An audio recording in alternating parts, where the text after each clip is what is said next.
The worst thing an employer can say, my experience and lessons learned. Have you ever wondered what the worst thing an employer could say to their employees might be? I think I have an answer. Recently, a student shared with me that her supervisor is mean and doesn't care about others' feelings. I have several anecdotes that might make you chuckle.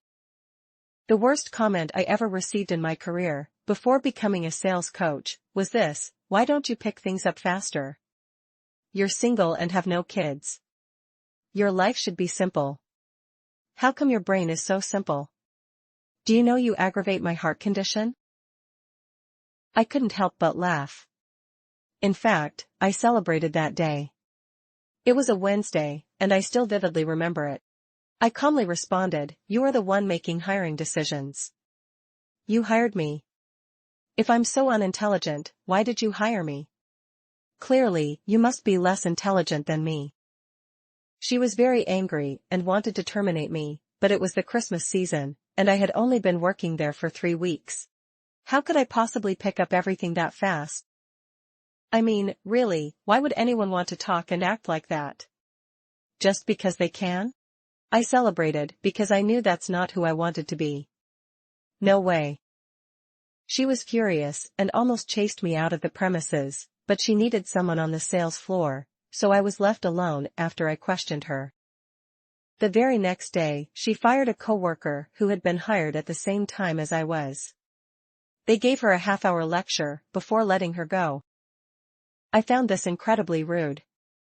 If an employer intends to fire an employee, why not inform them at the end of the day instead of having them come in the morning, set up, and then get a 30-minute sermon before being sent home without pay? It seems the business owner has become too comfortable. Of course, hiring the perfect employee is impossible, and it's unrealistic to aim for that. However, blaming an employee's intelligence and belittling their abilities is not how a manager should act. A manager should manage, not play power games with those they think deserve it. Constructive feedback and support are key to effective management. When a new hire isn't meeting expectations, the right approach is to provide guidance and resources to help them improve. Open communication is crucial. A manager should discuss specific areas where the employee is struggling and offer practical advice on how to get better. Setting clear, achievable goals and regularly checking in on progress can make a huge difference.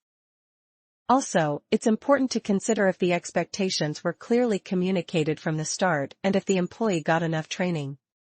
Sometimes, performance issues come from a lack of clarity or preparation rather than the employee's abilities. In short, a good manager should focus on helping employees grow and develop rather than undermining their confidence. This approach not only helps the individual, but also contributes to a more positive and productive work environment overall. This true account occurred during my time as a sales professional at a private label jewelry store with a high turnover rate. People came and went frequently.